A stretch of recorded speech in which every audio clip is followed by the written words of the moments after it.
Bienvenido a Yorian Audiolibros.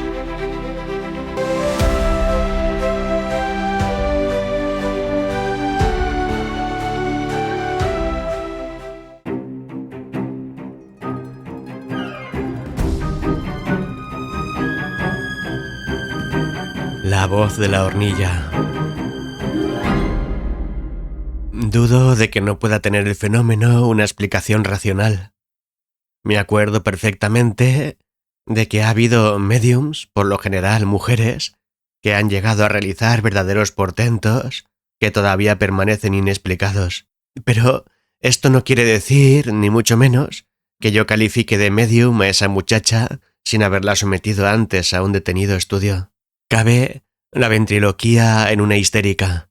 Cabe lo que llamamos alucinaciones psicomotrices. Y caben una porción de cosas patológicas que sin ver a la joven es imposible concretar.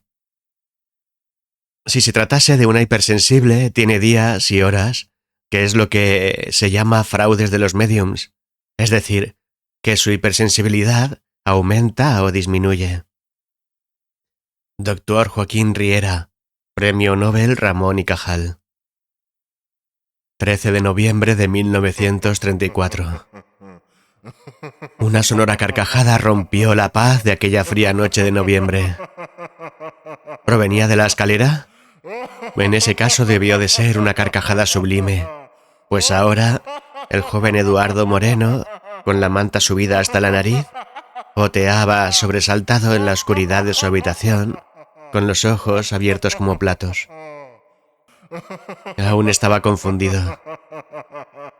¿Había tenido una pesadilla? Sin embargo, aún podía escuchar aquella interminable y enérgica carcajada. ¿Por qué no cesaba? ¿Era aquello posible? A pesar de sus escasos 6 años de edad, alguna voz dentro de sí le contestó de una manera simple y clara, como solo la inocencia más pura es capaz de operar. Y la respuesta era tan terrible que en el reino de los adultos se hubiera desdeñado apenas se formara una tibia sospecha de su inequívoca veracidad. Pero, como todo lo que hace estremecer a un niño hace sonreír al padre, todo lo que hace estremecer al padre no despierta sino la curiosidad del niño. Porque no cesaba nunca aquella carcajada. Parecía incrustarse en la mente. Parecía hacerse sitio en aquella hasta ocuparla toda, haciendo que todo pensamiento, toda sensación, todo anhelo estuvieran relacionados con aquel ignoto fenómeno. El joven Eduardo trabajaba denodadamente, tratando de hallar en algún rincón de su límpida memoria todas las risas que recordaba, poniéndolas en contraste una tras otra con la que ahora se dejaba oír en el edificio. Pero, un momento, ¿no podía ser aquella la malvada risa de un pirata? Ciertamente parecía malvada. Parecía la risa triunfal del malo, momentos antes de ser derrotado, cuando aún cree en la victoria. No parecía, sino, que estaba escuchando algún episodio de su novela favorita en la radio. ¿Quizá alguien escuchaba la radio en la escalera? La voz parecía diluirse poco a poco. No como cuando su padre, tras reír de buena gana con una de las ocurrencias de su tío, dejaba poco a poco de hacerlo, como si le diera pereza o pesar volver a quedar serio, arrastrando así cada carcajada un poco más mientras bajaba el tono de la voz, hasta acabar finalmente con un suspiro. Sino, como si aquella carcajada llena de vida y aún de vigor estuviera obligada a desaparecer de la realidad como quien baja el volumen de la radio. Poco tiempo después, oía cómo deambulaban sus padres en la habitación contigua a la suya. Oyó cómo abrieron la puerta de la misma y cómo unos apresurados pasos se dirigían hasta la puerta de la calle. Y oyó cómo la madre decía con un asomo mal disimulado de temor en su voz: «Ten cuidado». El pobre Eduardo ya no resistía más. De un salto se puso en pie, corrió hasta la puerta de la habitación y la abrió. A su derecha, Su padre ya había atravesado el pasillo y ahora abría la puerta de la calle. A su izquierda, la madre se retorcía los dedos con las más vivas muestras de ansiedad. Su mirada extraviada fue a posarse en el niño. «Eduardo, hijo, ven con mamá, no te asustes». ¿Qué significaba todo aquello? ¿Qué estaría haciendo su padre? ¿Cuál era la naturaleza de aquella risa que resonara por toda la casa momentos antes? Eduardo corrió junto a su padre, dejando atrás a la madre, que le instaba a volver a su lado con una aguda súplica. Sentía que no podía moverse. El terror había operado en ella en forma de parálisis. Aquella noche, lo ignoto había tomado una extraña y cruel forma de manifestarse ante quienes jamás sospecharon la existencia de nada que no podían ver. En la puerta, el niño quedó paralizado a su vez, y por primera vez en su vida sintió cómo se deslizaba el espanto hacia su interior, cómo serpeaba a través de él, amenazando con destruir todo vestigio de inocencia. En el rellano, su padre, visiblemente aterrado, hacía aspavientos para explicar al vecino de enfrente lo ocurrido. Pero todo era inútil, y esta verdad se le presentó a Eduardo con toda nitidez, pues el vecino, también vestido con el pijama, estaba visiblemente pálido y con el rostro desencajado. Del piso de abajo, un vocerío subía a la escalera. Todos los vecinos parecían haberse echado al rellano. ¿Qué ha pasado?, gritaba uno de los vecinos del primer piso. Parecía que todos aquellos adultos, aunque dándose ánimos unos a otros, estuvieran prontos a abandonar el edificio a la carrera, a la menor señal de que nuevamente se rasgara el tejido de la realidad. El padre de Eduardo, como atraído por la conmoción que sintiera a su espalda, se volvió y sorprendió a su hijo con una mirada de terror que jamás olvidaría. «Éntrate con tu madre». Y el niño recorrió de nuevo el pasillo a la carrera, se echó en brazos de la madre y lloró como nunca antes lo había hecho. ¿Hay terror más grande que el que crece en el corazón de un niño alimentado por el del padre? Y lloró más amargamente cuando se percató de que las lágrimas de la madre le acompañaban, y no el consuelo que hubiese esperado. Por primera vez, se sintió desprotegido. La puerta de la casa se cerró. «Antonio, subid». «No, bajad vosotros». Aquellos dos hombres bajaron, temerosos, por la escalera, desde donde momentos antes se había dado el hecho más inquietante que pudieran recordar. Y se unieron con los dos vecinos del segundo piso y juntos continuaron el descenso hasta la planta primera. ¿De dónde ha salido esa risa? No lo sé, era como si... ¿Lo habéis oído todos? No podía moverme de la cama, quedé como clavado, nunca terminaba, ningún ser humano... ¡Calla! Era como si procediera del infierno. ¡Callad, digo! Ha debido ser una broma. Sí, eso, una broma. Sí, el bromista podría estar aún en el edificio. Registrémoslo todo. Pedro, ¿tienes llave de la terraza? Sí. Pues entra y cógela. Aquí te esperamos. Pedro Abad se perdió en la oscuridad de su vivienda. Los demás esperaban conteniendo el aliento. Aquella penumbra parecía amenazarles. La luz se apagó. Unas manos inquietas accionaron de nuevo el pulsador con desesperación. Eduardo, abandonado en brazos de su madre, sollozando quedamente, oyó cómo se abrió la puerta de la casa. Sintió la tensión que en un instante se operó en el cuerpo de ella y se volvió hacia el umbrío pasillo. Al cabo de un momento, se dejó ver el padre, que cerrando la puerta tras de sí se reunió con pasos apresurados con su familia y los abrazó con fuerza. «¿Qué ha ocurrido?», preguntó ella. «Nada, hemos registrado el edificio de arriba a abajo y no había nada. Lo mejor que podemos hacer es acostarnos y olvidarnos del asunto». Así fue como aquella noche la familia Moreno se fue a dormir. El pequeño Eduardo, acostado entre ambos, no conseguía explicarse lo ocurrido. No sabía cómo los adultos podían olvidar lo sucedido y echarse sin más.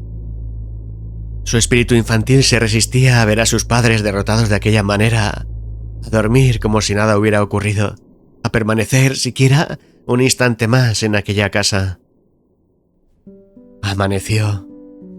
Como cada mañana, Esteban Moreno marchó a trabajar a la primera luz del alba, y como cada miércoles, Concepción García dejó al pequeño Eduardo en casa de los vecinos de abajo y fue a cuidar de su madre enferma. Pascuala Alcover, la criada del segundo derecha, había preparado un vaso de leche a Eduardo, y una vez que lo dejó en la mesa de la cocina, fue a ducharse. El niño contemplaba, abatido, el gran vaso, preguntándose cómo haría para terminárselo. Quizá, si bebía la mitad, cuando la buena de Pascuala volviera, le perdonaría la otra mitad y le ayudaría a terminarla. Esto había ocurrido otras veces, pero si tenía la mala suerte de que la señora de la casa se levantara antes de que Pascuala terminara la ducha, estaría perdido. Entonces permanecería como un recluso ante aquel vaso de leche que, de terminárselo, se figuraba, le inundaría por completo hasta la garganta. Así, el pequeño Eduardo se llevó el vaso hasta los labios, dispuesto a beber el primer sorbo, pero, como surgida de la nada, una espantosa e enérgica voz le espetó: «Buenos días, camarada». El vaso cayó de su mano y fue a estrellarse contra el suelo. Eduardo quedó inmóvil, incapaz de escapar de allí, de gritar, sin atreverse ni siquiera a respirar, y aquella espera le pareció interminable. Jamás se había sentido tan solo, tan abandonado. ¿Dónde estaba todo el mundo? Sin duda durmiendo aún, pero era tal el terror que sentía que no se sentía capaz de llamar a nadie. ¿Acaso no llegaría antes a él quien había proferido aquellas palabras que cualquier habitante de la casa? Pero, ¿de dónde habían surgido? Oyó un ruido tras de sí, en la puerta, y se volvió sobresaltado, pero su alarma se tornó en alivio cuando distinguió a Pascuala. Ella miraba con espanto los cristales disgregados por todo el suelo de la cocina y la leche derramada. Se volvió hacia Eduardo con una mirada de reproche, pero era tal la desesperación pintada en su cara que ella se conmovió y abrazándolo le dijo: «Pobre niño, anoche te llevaste un susto demasiado grande para una criatura tan pequeña». Él rompía a llorar entre sus brazos. Se había sentido desesperado, pero no contó lo ocurrido a nadie, pues lo que más le espantaba era el horror que aquel fenómeno producía entre los adultos. Los vecinos evitaban sacar a la luz el tema cuando se encontraban en la escalera, pero, aunque nadie lo hubiera admitido, un asomo de ansiedad asomaba en sus miradas. ¿Era aquel un suceso anómalo, sin explicación posible, que no volvería a repetirse jamás? Todo apuntaba a ello. Ahora, a la luz del día, parecía tan irreal, tan improbable y tan fantástico, que nadie dudaba de que el fenómeno había sido una momentánea ruptura de la realidad, aunque más probablemente algún enojoso malentendido. Sin embargo, en su fuero interno, un último vestigio de duda persistía, y este era suficiente para que no se mirara a la próxima noche sino con aprensión. La noche llegó. Todos, tendidos en sus lechos, eran incapaces de conciliar el sueño. Permanecían con los ojos abiertos, atisbando con expectación en la oscuridad, concentrándose en escuchar todo aquello que pudiera ser oído, manteniendo un silencio que no traicionara su expectación. De pronto, sonó un golpe seco en algún lugar del edificio y después un lento, pesado e incisivo arrastrar. Pero pronto cesó, de manera que nadie podría haber dicho si aquel ruido provenía de la escalera, de la terraza o de algún otro piso.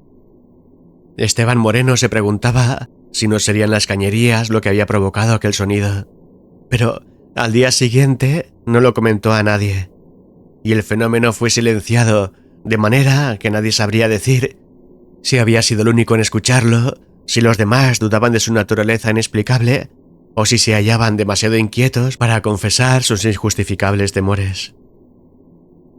La siguiente noche, cada uno, concentrado y con los ojos clavados en el techo, se preguntaba si en la vecindad todos dormían o si alguien más compartía su inquietud. Durante esa noche, una sensación de soledad invadía a cada uno de los corazones. De repente, el sonido de un formidable estornudo hizo estremecer a cada uno en su cama. ¿Debían salir de nuevo al rellano? Pero, ¿y si se encontraban con que nadie más había tenido la misma idea? ¿Cómo enfrentarse a la oscuridad de la escalera? ¿Encendiendo la luz? Pero, ¿acaso no podía permanecer oculto en cualquier rincón donde la escalera se dobla para continuar el ascenso, allá donde la oscuridad es más inquietante? ¿Algún ente desconocido que observa con avidez el espanto que asoma a nuestro rostro? ¿No habría sido, en este caso, la ansiedad provocada por nuestra imaginación el más fértil alimento para el terror? ¿Y no habría provocado este, por sí mismo, la necesidad de llamar al vecino, sino de aporrear su puerta? Y sin embargo, aquello habría sido provocado por tan poco. ¿Y si los demás no lo habían oído? ¿Y si alguien se confesaba autor del estornudo? Pero era tan improbable. Y sin embargo, ¿no es necesario algo más para que nuestra mente se convenza de que algo antinatural e inminente ha ocurrido y que por lo tanto hay que actuar? Cuando nos encontramos de manera brusca con lo imposible, ¿no esperamos a que el fenómeno se repita de nuevo para aceptarlo? ¿No realizamos una especie de pacto íntimo en el que postergaríamos el incidente al olvido en caso de que no se volviese a repetir? Y aun si se repite, ¿no estaríamos más dispuestos a implorar quedamente el cese de aquello que nos turba antes que reconocer en voz alta que hemos sido testigos de lo imposible? No está la reputación en juego en estos casos, ni siquiera la dignidad, no al menos en la mente de quien sufre aquello que no puede ser. No al menos en el momento mismo de la revelación de lo imposible. El conflicto es interno, íntimo, y por lo tanto, si cabe, más terrible. Se trata de un recuerdo ancestral de aquello de lo que hay que huir, del que nuestra mente nos protege cubriéndolo con un velo, pero haciéndonos sentir una sensación de peligro inminente y sublime, pues creemos adivinar que el mal que esconde el fenómeno es terrible e insondable. ¿O tan solo se trata de una información que nuestro cerebro no es capaz de asimilar, pues la percepción de la misma escapa a la naturaleza que nos rodea y por lo tanto lo descarta, dejándonos con una sensación de contrariedad que nos desconcierta? ¿Acaso no somos en estos casos como el avestruz que, escondiendo su cabeza en un agujero, juega con la vana esperanza de escapar al depredador?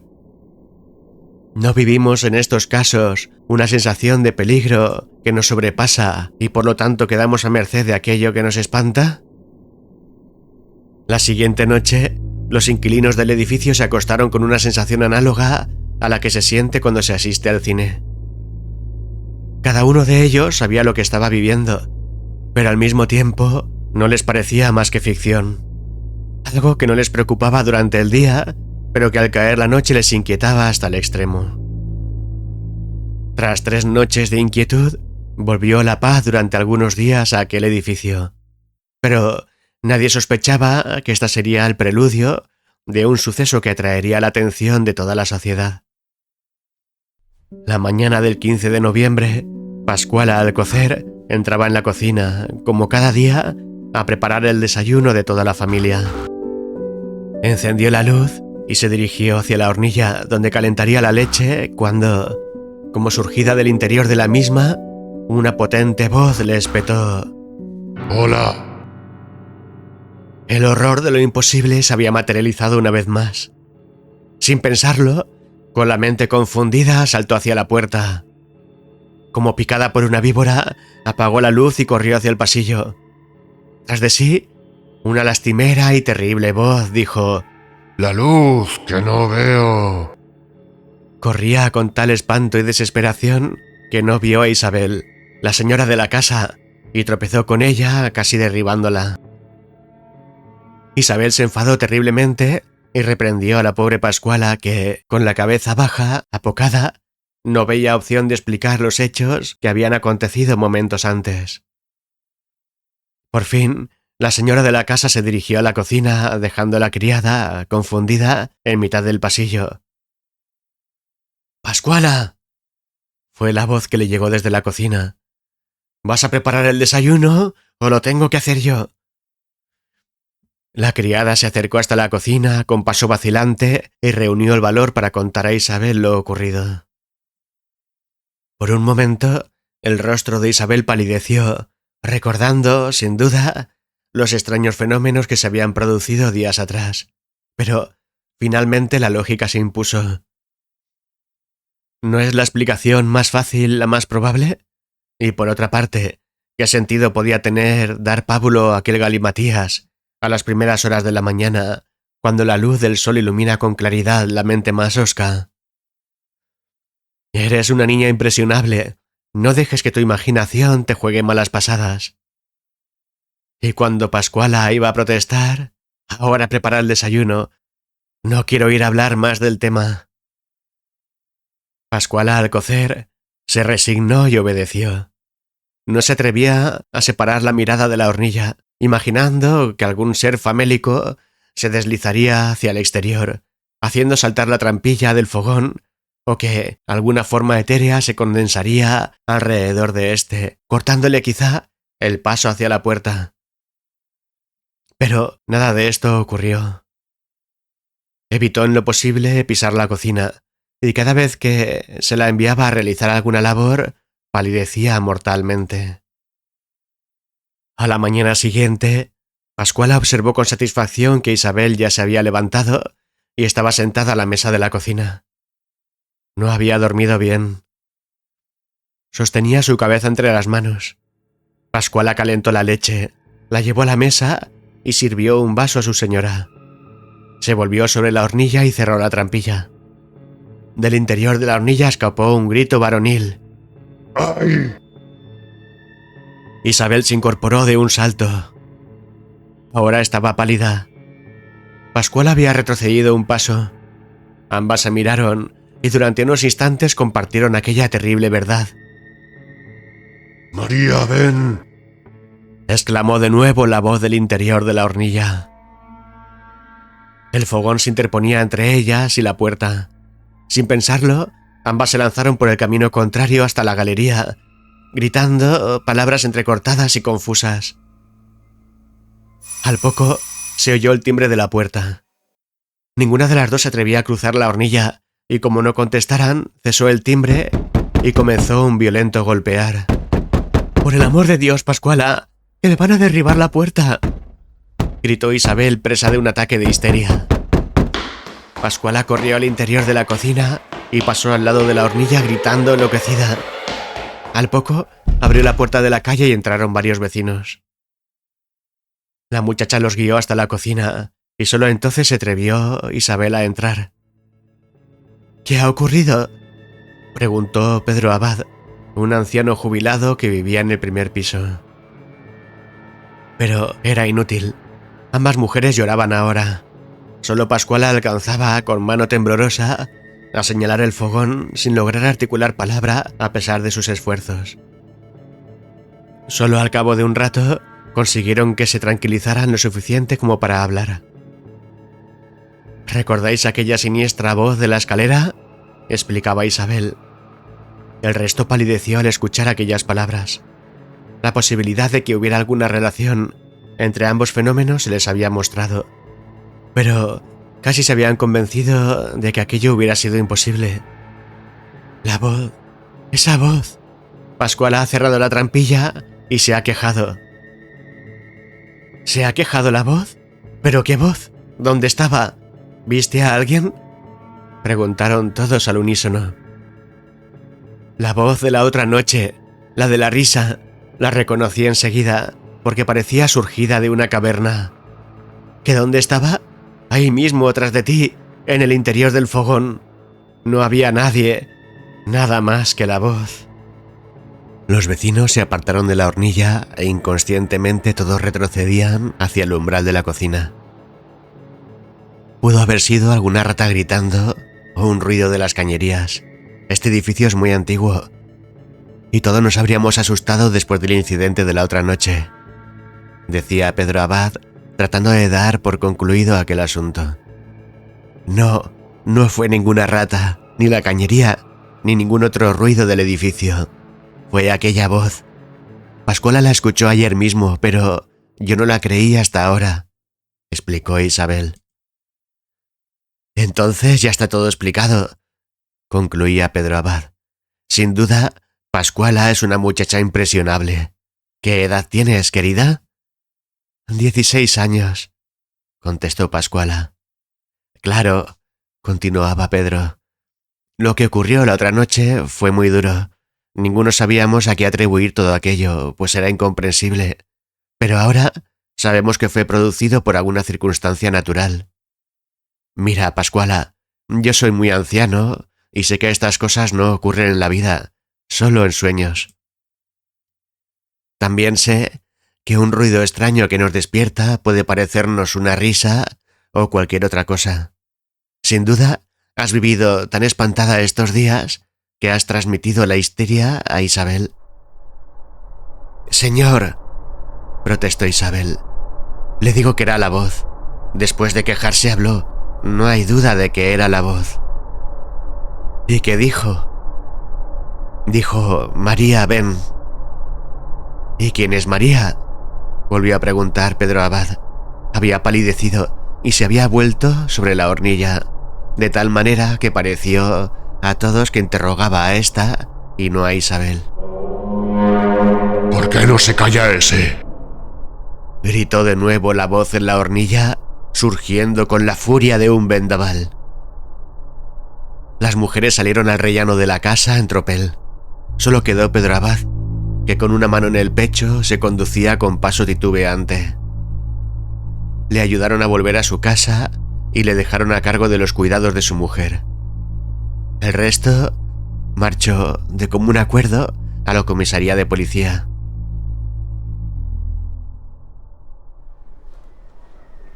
Entonces, ¿quieren denunciar que oyeron unas risas? ¿Pero qué tiene eso de extraño? ¿Sería algún borracho? Protestaba Miguel Rodríguez, el agente de policía, apenas empezaron a relatarle la historia.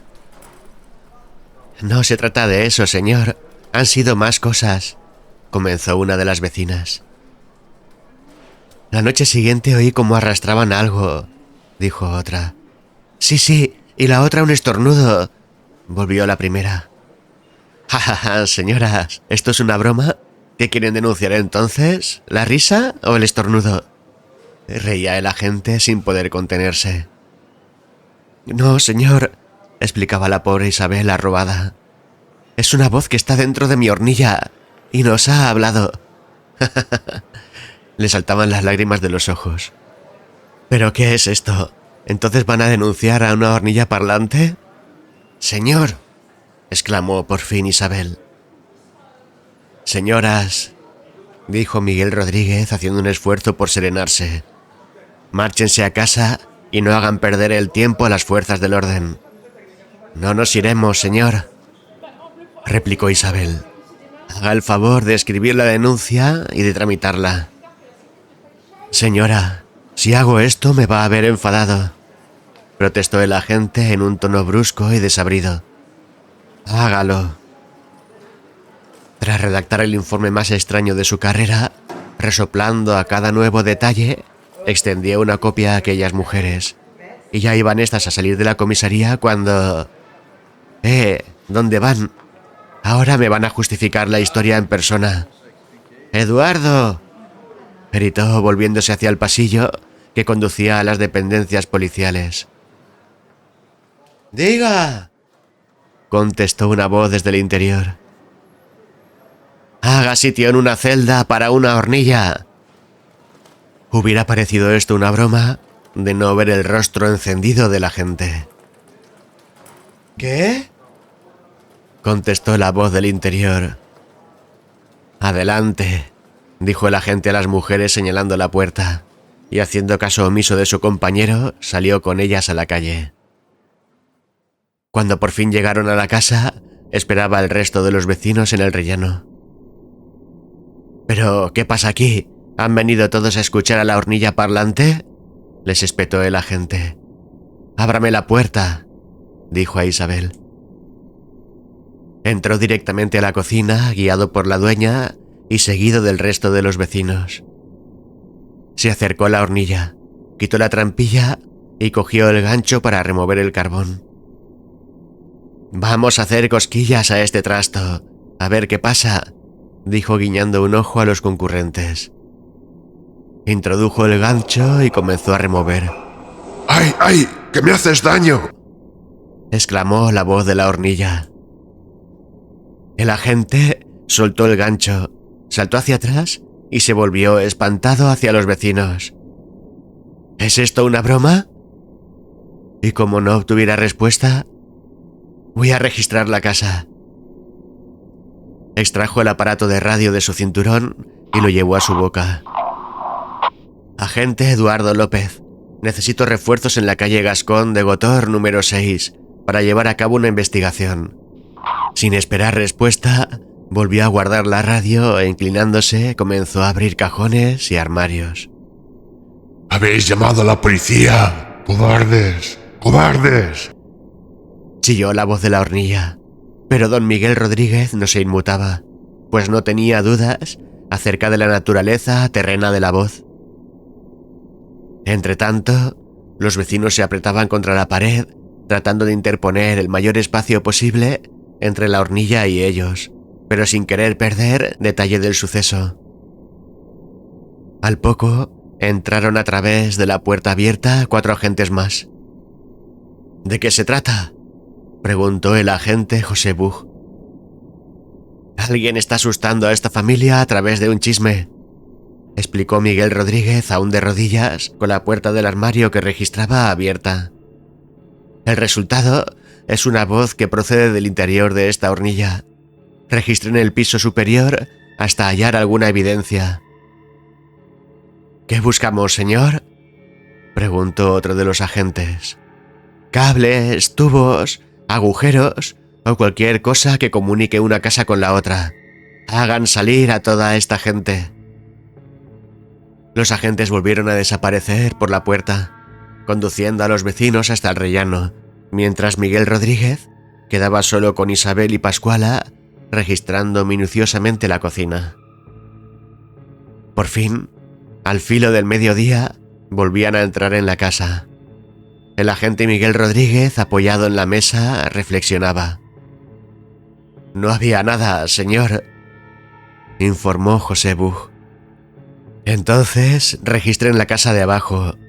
Santiago, llame a un electricista. Vamos a cortar el cable de la antena. Podría tratarse de una emisión de radio. A las 2 de la tarde, después de haber tomado aquellas medidas y después de no haber hallado ningún indicio de pista, don Miguel Rodríguez y don José Buch volvían a reunirse junto a la hornilla. ¿Quién eres?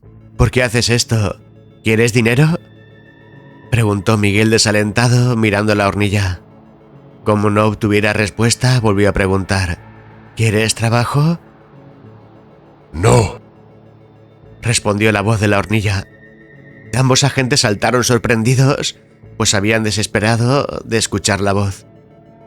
Pues, ¿qué quieres, hombre?, preguntó de nuevo Miguel. nada, no soy hombre, respondió la misteriosa voz. ¿Qué eres entonces?, volvió a preguntar Miguel tras una pausa desconcertada. Pero a esta pregunta no hubo respuesta. Don Miguel Rodríguez se volvió hacia Isabel. Señora, disculpe por lo de antes, pero hágase cargo. ¿Cómo habría de creerla? Si se registran más incidentes, llamen a la comisaría y pregunten por mí. ¿Pero ya está? ¿No van a hacer nada?, preguntaba consternada Isabel. Solicitaremos una investigación, pero en este momento no se puede hacer nada. Vamos, José, necesito aire fresco. Los agentes salieron a la calle. ¿Qué ha pasado realmente?, preguntó José Bug, todavía desconcertado, mientras caminaban de nuevo hacia la comisaría. Lo que hoy ha ocurrido es algo excepcional que no sabría explicar, pero que sin duda se encuentra entre lo oculto y lo paranormal. Volvamos a la comisaría y revisemos la denuncia a ver si podemos aclarar algo. Cuando entraron en la comisaría les esperaba el agente Eduardo López con una sonrisa socarrona. «Ya he preparado un sitio para la hornilla parlante. Me han contado lo que habéis ido a buscar». Pero ante el gesto torvo de don Miguel Rodríguez, Eduardo calló y mudó su semblante. «Eduardo, ¿has acabado ya todo tu trabajo?», fue lo único que respondió don Miguel. «No». Y diciendo esto, volvió hacia las dependencias interiores. Don Miguel se sentó en su mesa y escribió el informe de la investigación efectuada, mientras don José revisaba una y otra vez lo declarado en la denuncia. Nada parecía tener sentido. Recogieron los papeles y fueron al despacho del señor Pérez de Soto, comisario jefe de vigilancia. A las 6 de la tarde salieron del despacho con la promesa del señor Pérez de Soto de escribir al señor Pablo de Pablos, juez de guardia, para pedirle que investigara el caso, y fueron a comer. Al día siguiente, don Miguel Rodríguez acudió a su puesto de trabajo visiblemente agotado. Aquel día, su carácter de normal, enérgico e inquisitivo se hallaba sometido y derrotado. Apenas había logrado conciliar el sueño. Había mantenido una conversación con un ente extraño, posiblemente ajeno a la humanidad, de una naturaleza inescrutable y una preclara inteligencia. Pero, ¿cuál era la naturaleza de aquello que lo había turbado hasta el extremo? ¿Era sensato pensar que podía darse aquello en pleno siglo XX? Pero, ¿acaso no había sido testigo de ello? ¿No quedaban todos los sucesos similares en el campo de la superchería de siglos anteriores? Pero ante todo, ¿qué era aquello que le había dirigido la palabra? ¿Qué era? Su mente, agotada tras pugnar contra un misterio insoluble, tras vagar sola a través del terreno de lo ignoto, le hacía sentir mareado, exhausto, enfermo. Y sin embargo, no le daba tregua. Continuaba haciendo y deshaciendo los mismos planteamientos una y otra vez. Recordaba cada palabra del ente, el timbre y cadencia de su voz metálica y desconcertantemente indefinida hasta el último detalle. Pero esta información era completamente insuficiente.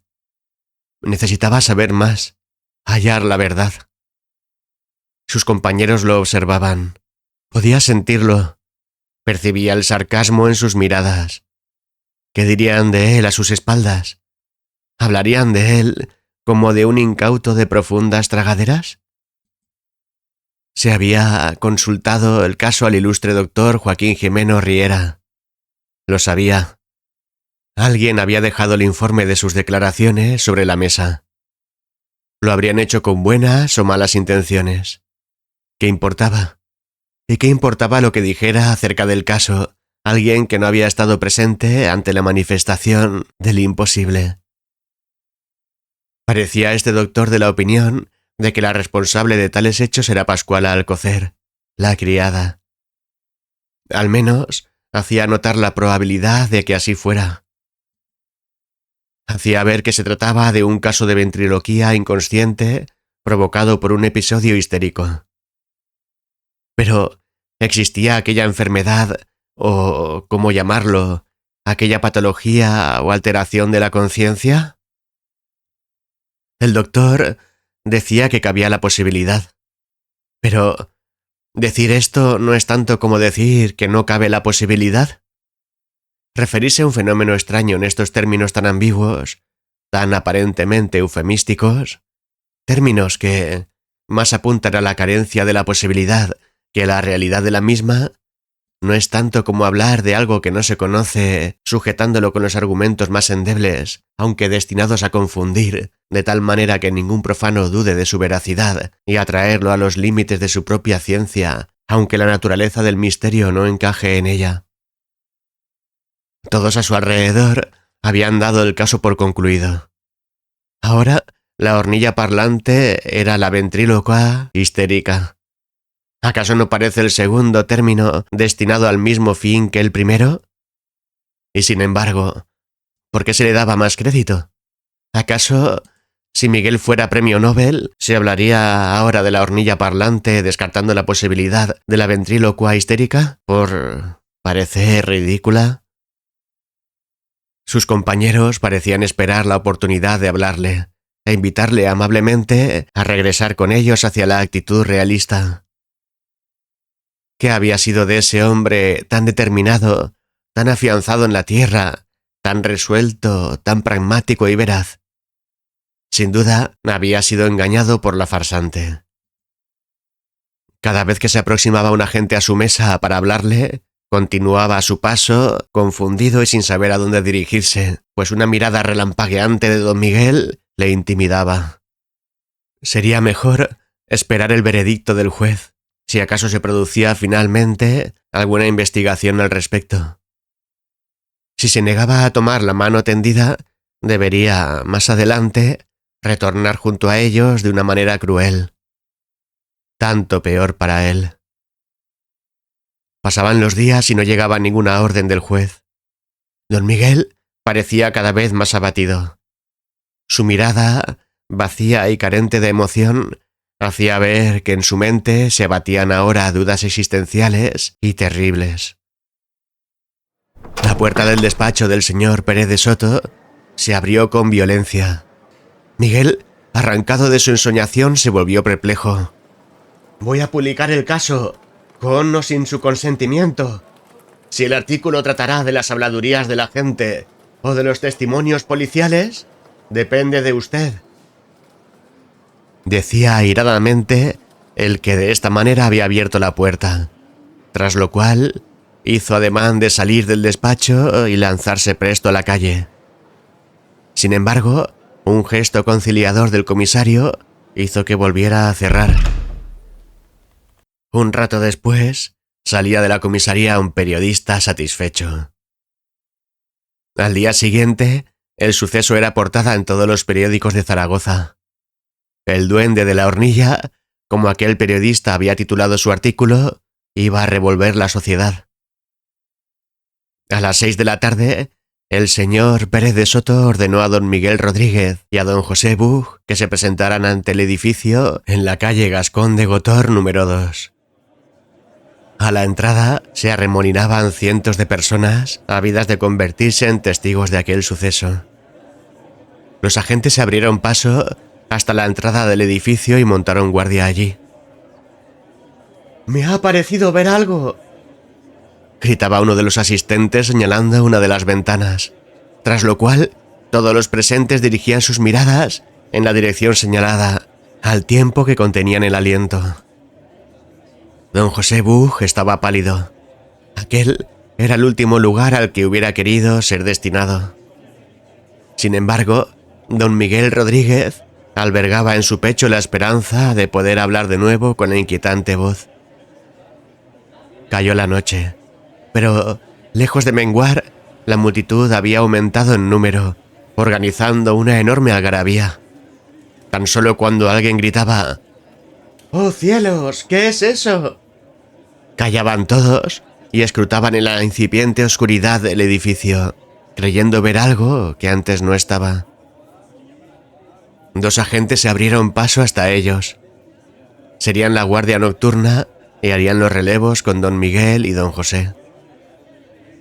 A la mañana siguiente, llegaba don Miguel a su puesto de guardia cuando le salió al paso un furgón que avanzaba lentamente, mientras, con un megáfono, el conductor decía: «Compren las patatas de Paco, de la huerta a su mesa, hasta el duende de la hornilla las come». Don Miguel Rodríguez compró un periódico y al fin se situó en su puesto. relevando a la guardia nocturna, cuyos agentes, cansados y enfadados, se marcharon mascullando.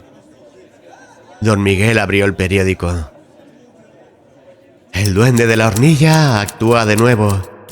Si usted ha salido a la calle esta mañana, y a este redactor le consta que es así, prueba de ello es que el periódico haya ido del kiosco a su mano, se habrá hecho eco, sin duda, del sorprendente suceso que ha ocurrido esta noche frente a la casa del duende. Habrá escuchado muchas historias, y todas ellas desfiguradas, incompletas y exageradas. Así funciona la voz popular. Por ello, narraré los hechos tal como los viví yo mismo, pues en el afán informativo de este diario no reparamos en medios.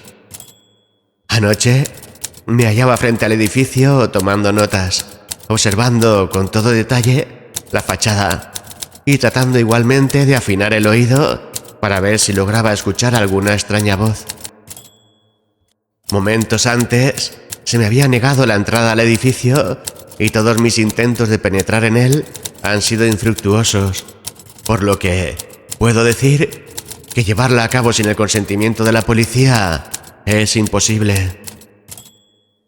Sobre la 1 de la mañana, una señora junto a mí aseguró haber visto sin ningún género de dudas al duende, asomándose a una de las ventanas. La multitud, en un primer instante, retrocedió un paso con un mal contenido suspiro, pero al momento se abalanzó de nuevo hacia adelante, tratando de escrutar entre la oscuridad. Muchos aseguraban verlo también, mientras otros decían que era imposible ver nada. Entonces, otros juraron que allí estaba y que nos estaba observando. Alguien llamó la atención acerca de unos ojos rojos, de brillo apagado, que veía tras uno de los cristales. La multitud miraba estremecida hacia el lugar al que este hombre señalaba. Era palpable el terror en los rostros de quienes contemplaban al duende.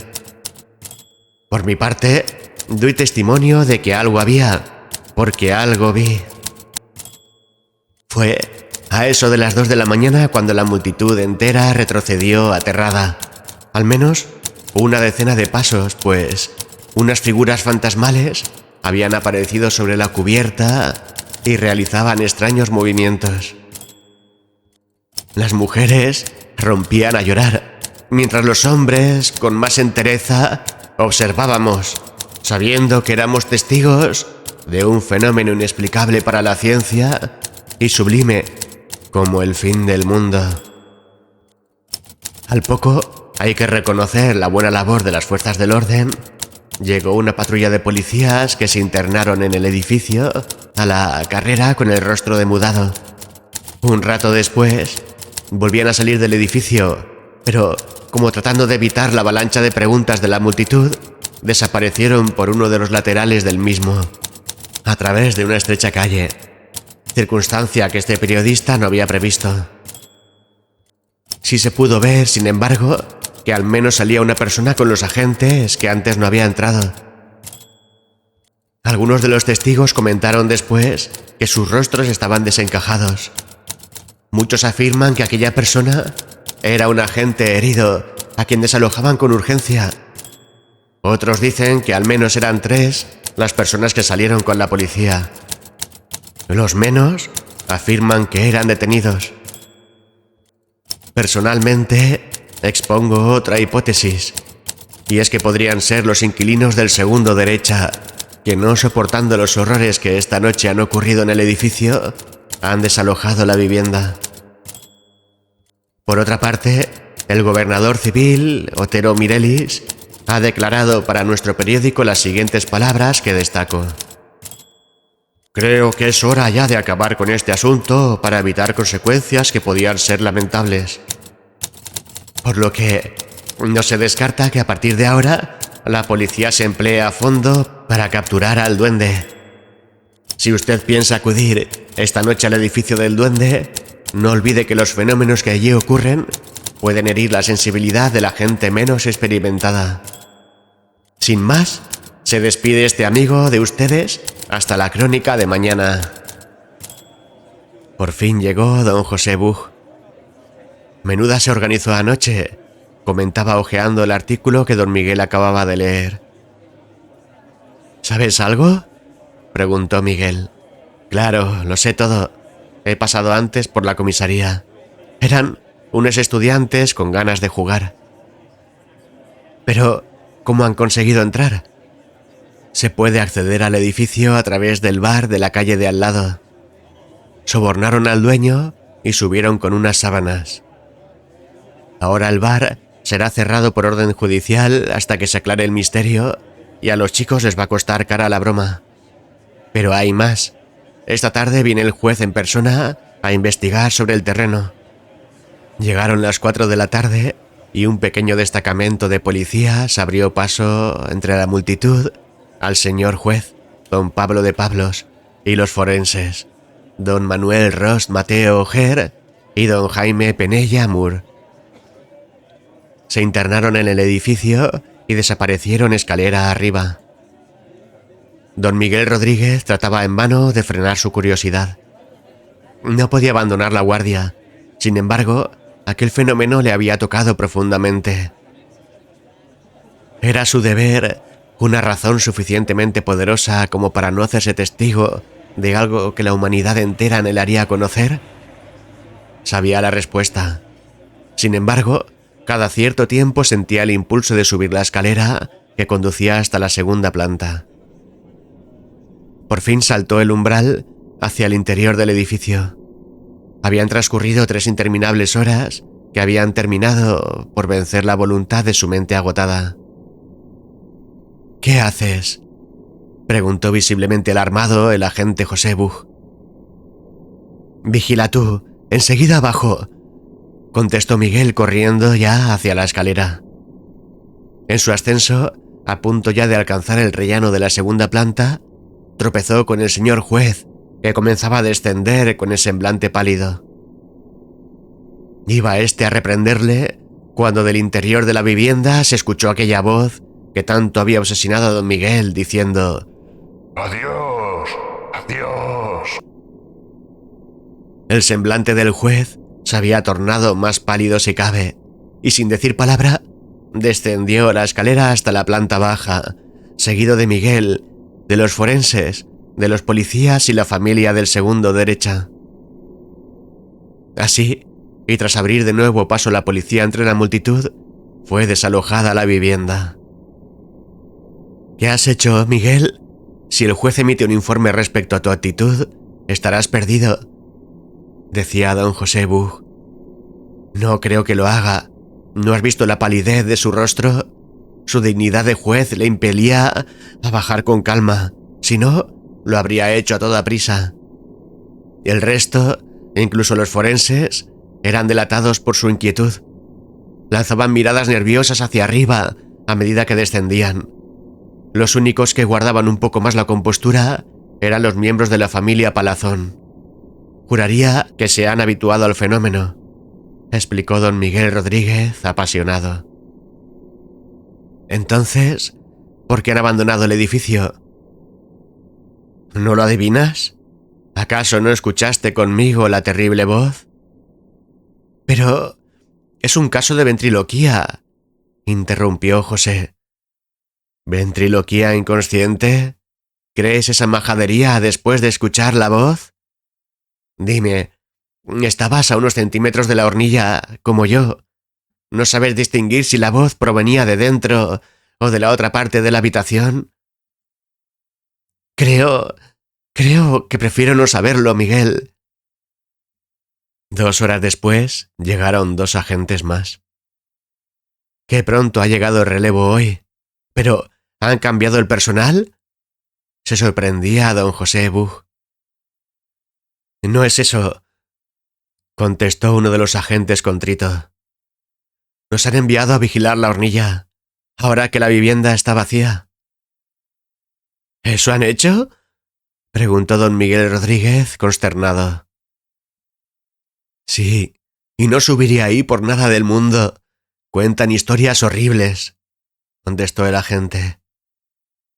Yo cambiaría mi turno por el de alguno de vosotros, sugirió Miguel. No, no, prefiero enfrentarme al duende que al comisario, contestó riendo mientras entraban en el edificio. Miguel permaneció el resto del día atento a algún grito o alguna circunstancia que se diera, pero lo único notable ocurría en la calle.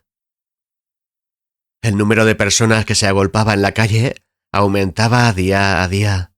Tan solo disminuía un poco al caer la noche. Llegó el relevo y ambos agentes volvieron a sus casas.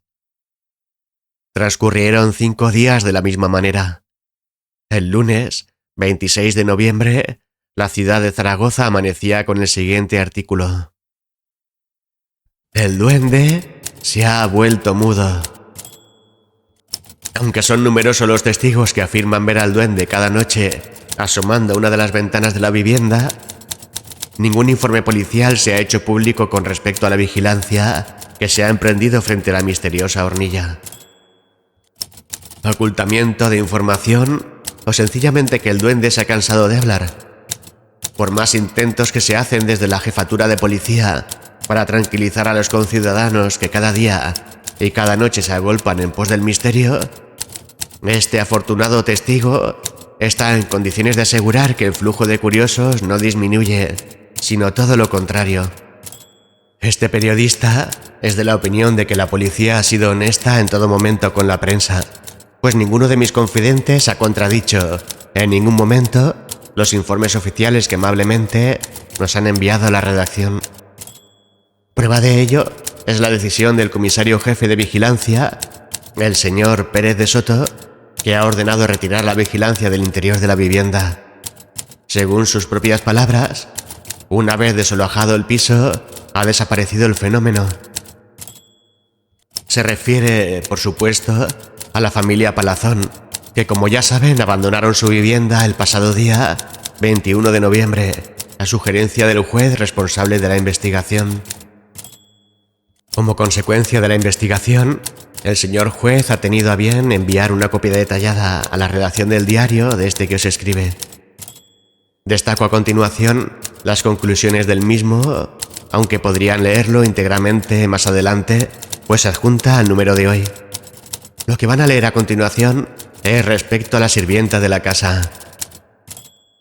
No descubrimos en ella fabulaciones, tendencias a la mentira ni simulación.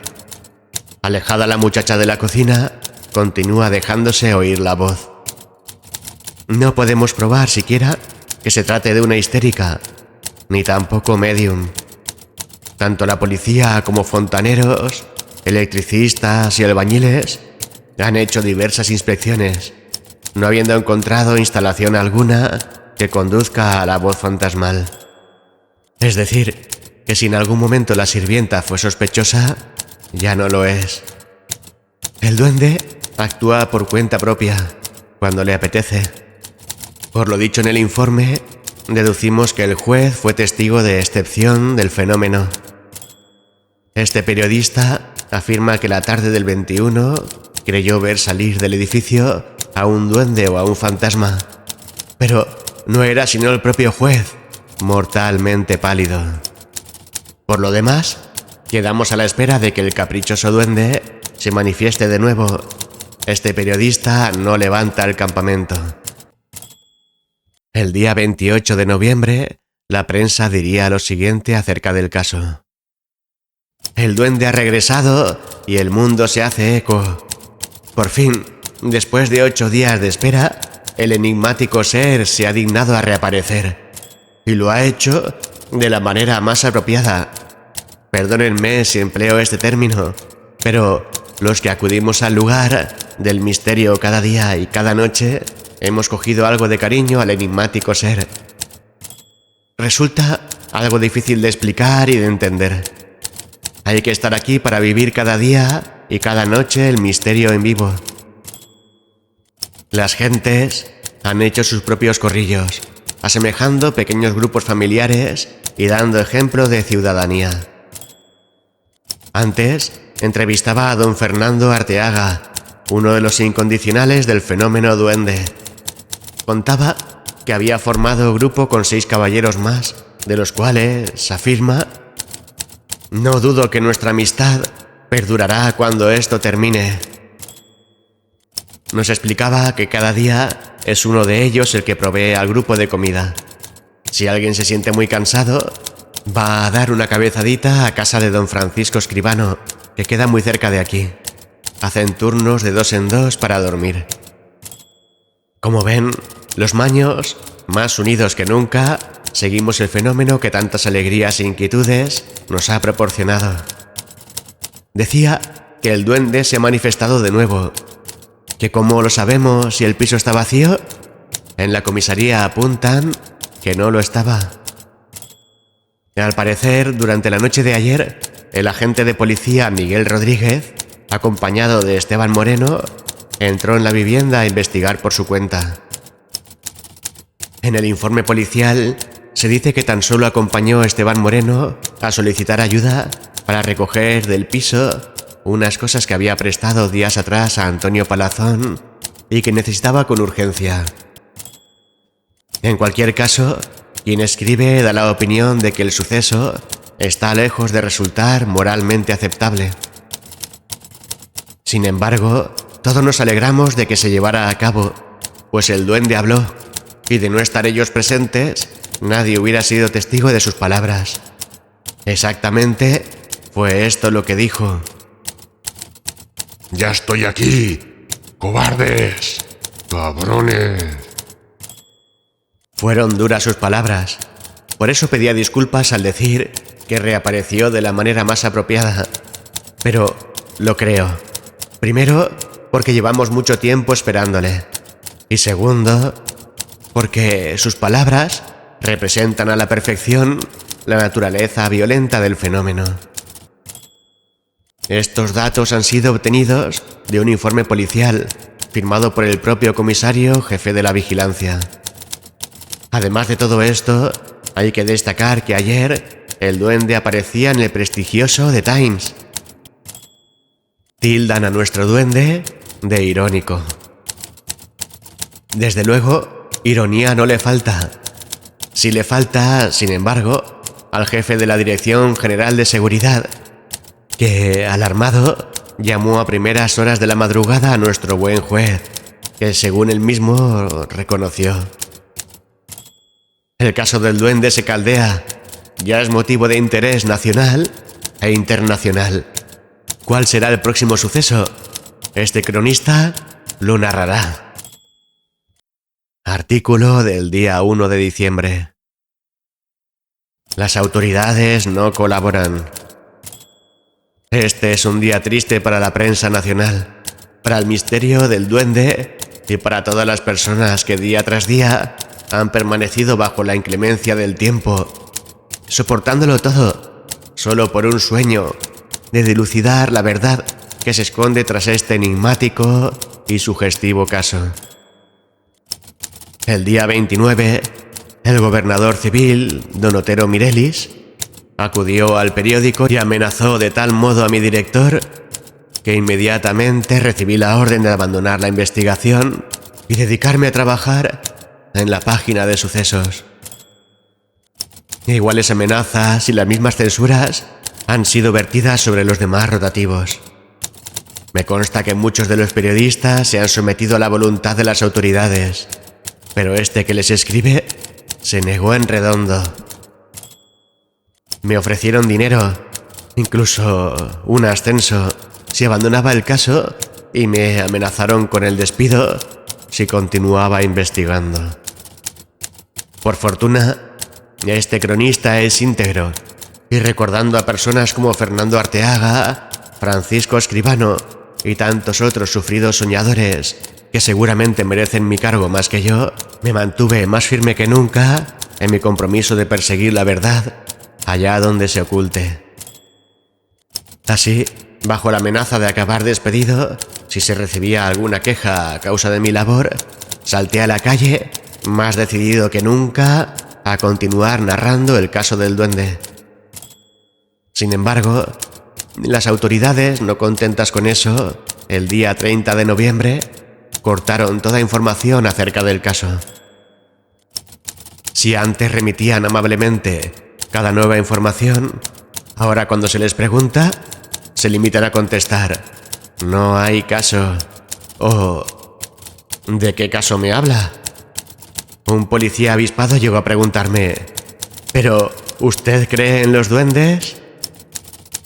Por si fuera poco, don Luis Fernando, el nuevo juez que lleva el caso, se permitió insultar la inteligencia de la ciudadanía con un comunicado que resumo más abajo, pero que podrán leer íntegramente en el interior del diario. Primero quise oír la misteriosa voz. Las experiencias realizadas demuestran con absoluta claridad que la voz es debida a un fenómeno psíquico que únicamente se produce en determinadas circunstancias. Por eso, escucho la voz cuando quiero.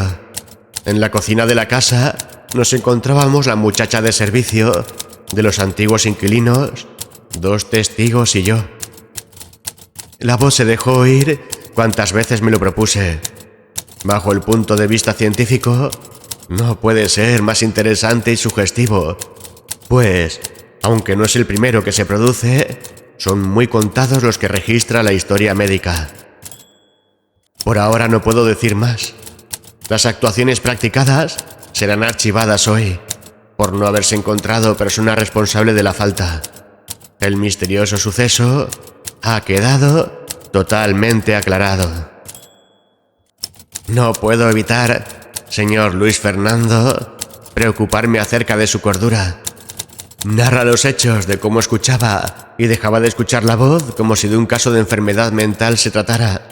Pero, para su consternación, le diré que no es usted el único que la escucha, y mal que le pese, dudo mucho que la voz responda a una orden suya. Dice que el misterio responde a un fenómeno psíquico cuyos casos son contados y estimulantes. Le doy la razón y se la quito, señor juez. El fenómeno es sugestivo, pero los casos no son contados, puesto que no hay casos que contar. A este humilde servidor del pueblo le gustaría saber cómo podría la ciencia explicar que un juez y cualquiera que pase por esa casa pueda proyectar a voluntad una voz que se oye dentro de una hornilla. De todas las teorías, esta es la más disparatada que se haya escrito jamás en un diario. No sé, señor juez, si debería titular mi artículo como El juez medium. Dice que por ahora no puede decir más. Estoy de acuerdo, señor. Ya son bastante disparates por un día. Dice que el caso será archivado y que el fenómeno ha quedado completamente aclarado. Loemos al señor juez, que se adelanta 2 pasos a la ciencia para explicar y aclarar completamente un fenómeno al que la humanidad entera no se atrevería a dar calificativo más exacto. No tendrá, señor juez, miedo de lo que puedan pensar de las fuerzas del orden sus jefazos de la Dirección General de Seguridad en Madrid.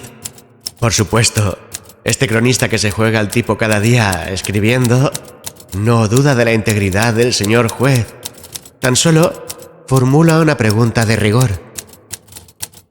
Por su parte, el gobernador civil, Otero Mirelis, el mismo que el día anterior se había presentado en la redacción dando gritos y que ha privado de toda información a la ciudadanía, colaboró con el juez diciendo: con la habitación iluminada y a oscuras, el resultado fue satisfactorio.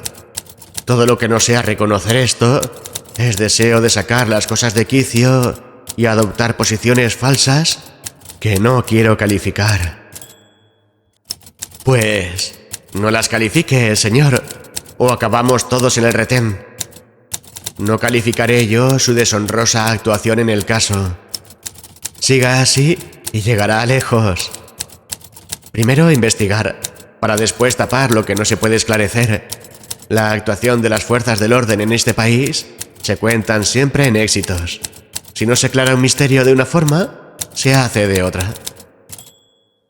Después llegó la voz del ilustre y excelentísimo ganador del premio Nobel, Ramón y Cajal, que tras su investigación personal en el caso, ha debido engrosar su cartera. Él mismo que hace menos de un mes declaraba que la responsable del fenómeno era la pobre sirvienta, sin acercarse siquiera a la casa, sin ver siquiera en persona a quien tan generosamente acusa públicamente. Y que más tarde se demostró que era del todo inocente. Este objetivo y científico doctor, allá donde los haya, declaró lo siguiente: por fin he oído la voz, si es que puede llamarse voz a un sonido apagado que da cierta impresión de lejanía. Me ratifico en cuanto dije el primer día. Al punto al que han llegado las cosas, lo mejor que yo debo hacer es dar el asunto por terminado y callar. Mi posición en el asunto es peligrosa. Puedo escudarme incluso tras el secreto profesional. Señor, eso que usted no sabe si calificar como voz, lo han calificado como tal innumerables testigos desde hace casi un mes. ¿Se ratifican lo que dijo el primer día? ¿En eso de que es la criada la responsable? ¿Aún?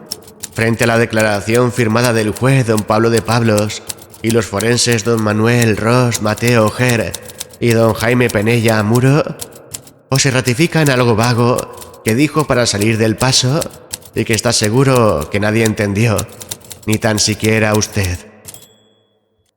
Dice que debe callar, que su situación es delicada y que podría escudarse incluso en el secreto profesional. Amigo, ¿es que el cargo le va en ello? Además, el secreto profesional no se guarda cuando ha dictaminado a un paciente que no quiere hacer pública su enfermedad. ¿Qué secreto profesional pretende guardar usted? ¿Pedido por quién? ¿Por el duende o por la manifestación psíquica de la voz del señor juez? ¿O es que quizá puede guardar secreto profesional de cuanto quiera a lo largo de sus investigaciones? ¿No es su obligación dar a conocer al mundo el resultado de las mismas? No se escude en el secreto profesional, hombre. Diga más bien que lo obligan, que le han pagado. No diga nada. O si quiere, diga, porque me da la gana, que al menos sería más honesto. Este es un día triste para este cronista, para el periodismo en general, para la ciudadanía y para la sociedad entera. Tras escribir esta crónica, he pasado 2 horas frente a ella decidiendo si publicaría o no. Prueba de que lo he hecho es que ahora usted la está leyendo. Mañana no me molestaré en volver a la redacción. Buscaré algún diario local en el que prestar mis servicios en adelante. En cualquier caso, la opinión de este que les escribe es que, en adelante, las autoridades no colaborarán jamás en un caso tan enigmático como el que nos ocupa. Ya han tomado buena nota de lo que ocurre en esos casos con la ciudadanía. Y sin duda, lo que más les interesa es que permanezcamos adormecidos y escépticos. Así, haremos lo que se espera de nosotros y no lo que a nosotros nos dé la gana. Con estas palabras, se despide quien con tanto orgullo les ha servido. Habían pasado varios días tras la última crónica. Don Miguel Rodríguez, esta vez de paisano tras acabar su jornada, se dirigió a casa de los Alcocer por última vez. Cuando entró en la casa, se encontró con que la cocina estaba llena con todos los vecinos del edificio. «Venga», dijo Esteban Moreno. «Está hablando». «¿Y qué dice?», preguntó Miguel, animado por su aceptación en el grupo y excitado ante la novedad. «Está adivinando, le gusta adivinar», explicó el joven Eduardo Moreno sentado frente a la hornilla. Esteban Moreno condujo a Miguel frente a la hornilla. «Ahora verá», dijo. «¿Cuántos estamos aquí?» 13. contestó aquella metálica y espantosa voz. «No, somos 12», exclamó uno de los presentes. «Antes de que llegara don Miguel, éramos 11 y ahora somos 12». No, sois 13. Desconcertados volvieron a contar. «Somos 12», insistió. «¿Alguien ha contado al pequeño Jorge?», preguntó la madre que sostenía un bebé entre sus brazos. No, es verdad, somos 13. Alguien comentó en tono jocoso algo acerca de la mala suerte. El joven Eduardo Moreno miró desdeñoso la hornilla y dijo: «Vamos a dormir, papá. Este está chalado». Chalado no. Fue la respuesta. Padre e hijo salieron de la cocina y se dirigieron a su casa.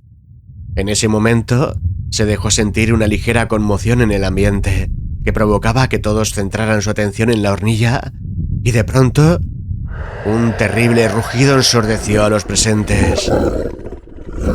Voy a matar a todos los habitantes de esta maldita casa. ¡Cobardes! Tras esto, la voz cesó de hablar y ninguno de los vecinos del piso de la calle Goscón de Gotor volvió a escucharla jamás. Salieron todos apresuradamente de la vivienda. Tras cerrar la puerta, marchó cada uno a su casa. Don Miguel Rodríguez marchó asimismo a su propio domicilio, hecho un lío, y mirando al oscuro cielo estrellado, lanzó un suspiro. Instantes antes, en una vivienda cercana, había sentados alrededor de una mesa redonda 6 hombres, con las manos entrecruzadas y unidas a una médium que completaba el círculo. La voz de la médium se alzaba, sugerente y enigmática. «Queremos hablar con el duende de la hornilla. Queremos hablar con el duende de la hornilla. Queremos escuchar su voz». Transcurrieron unos instantes sin que nada ocurriera, pero después, aterrados, notaron cómo el rostro de la médium perdía color, y tras esto se amorataba. Las venas del cuello y la frente se marcaban, como a punto de estallar. Los ojos parecían a punto de salir de las órbitas. Los presentes no daban crédito. No se atrevían a soltar las manos, pero un miedo cerval se apoderaba de ellos hasta dejarlos sin respiración. De pronto, una voz terrible, amplia, maligna, profunda, lejana y grosera, desgarró las cuerdas vocales de la médium. ¡Cabrones! Los 6 hombres soltaron sus manos y se arremolinaron espantados hacia la puerta. La médium cayó al suelo, sin vida.